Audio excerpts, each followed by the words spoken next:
Now there is a new theory floating around that would suggest that the leaked cooler design with fans on both sides, that what is said to be Nvidia's upcoming RTX 3000, could have a more practical benefit than what we initially thought it would. According to one of Cortex's latest YouTube videos, he explains this in length, and the theory basically comes down to all RTX 3000 series cards receiving a so-called traversal coprocessor, and so we're essentially talking about a separate chip that would sit on the opposite side of the GPU die, or on the back of the card if you like, dedicated to take care of the ray tracing calculations. And today we're gonna cover this. We also received some new details about Microsoft's upcoming Series X pricing that you don't want to miss, and I'm saving this for last, so buckle up, let's get started. Hey, what is up guys, my name is Rob and welcome to RB Hardware. I am your Swedish host and friend with bad posture and poor accent. Now with the GeForce RTX 2000 series and the Turing architecture, Nvidia has invested heavily in ray tracing. Now ray tracing has, since it was introduced back in 2018, went from being more of a gimmick to something a lot more serious, and as we saw from Sony's PS5 live event, many of the upcoming next-gen console titles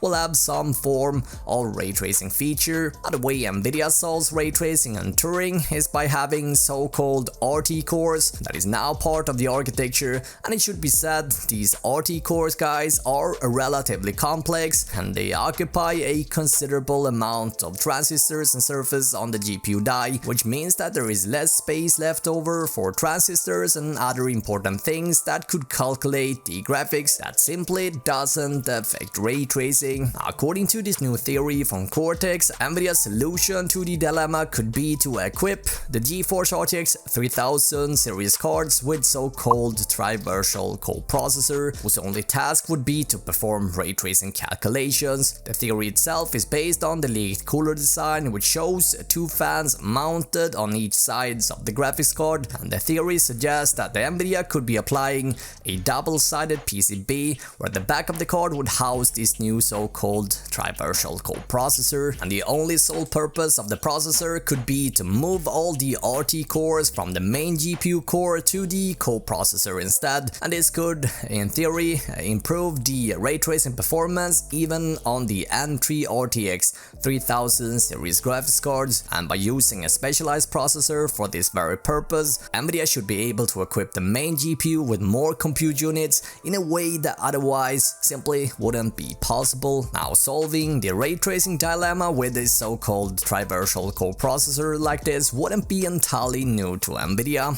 In addition to Nvidia acquiring the physics technology from the company called Algeria, who used to manufacture coprocessors, it turns out Nvidia also patented an interface back in 2018 that looks very similar to this theory. Currently guys, this is all speculations that are based on the unusual cooler design solution, and whether Nvidia introduced a traversal coprocessor dedicated for ray tracing in the GeForce RTX 3000 Ampere series remains to be seen when the graphics cards are launched sometimes later this fall. But it is an interesting story, and please let me know what do you think. Does any of this make any type of sense? Honestly, I think it does, and I cannot wait to find out if this is true or not. Also, in case you're interested in release dates, specifications and all the other juicy Ampere stuff, I have a couple of videos linked up down below that answers all those questions. I will keep you guys updated on this and as soon as more info comes in, and so definitely stay tuned. You want to make sure you subscribe and you press the notification bell. Also, I got another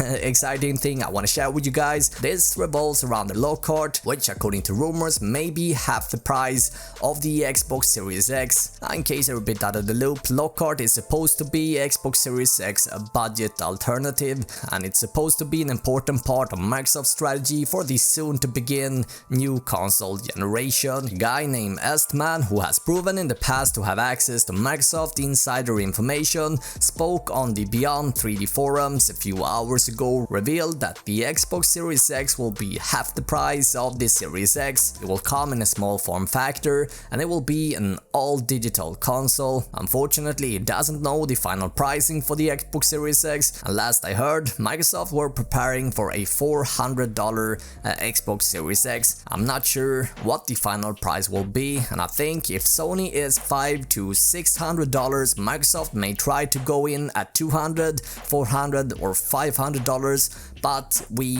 will see. Now, S-Man also talked about a July event where not only the Series X should be announced, but also the Series X pricing. For what I've heard from my sources, July isn't about Sony, July is about the industry, and they want it to be a night of mic drops. They're going to come hard with the strategy they have been building up for years, and they want Google, Amazon, Apple, Sony, and yes, even Nintendo shaking up here. So expect a series of mic drop moments followed by the price being the key part of this event. It goes on by saying that Microsoft wanna become what Netflix was a few years ago when it comes to streaming, and as such they are apparently aiming to acquire a lot of quality content for their platform, and as such the Xbox Series X will be a key feature to the company's strategy. Again guys, I think it's worth pointing out and worth stressing that none of this are actual facts, and until anything is official we have to treat this with a grain of salt, of course. Anyway guys, very exciting stuff happening right now, and I cannot wait for more details to be unveiled. In the meantime, let me know what you think about both the Series X and the Series S, and obviously I want to know what do you think about Ampere in general, what do you think about the cooler. In the meantime, watch either of these two videos to learn more, and I will see you guys in the next video.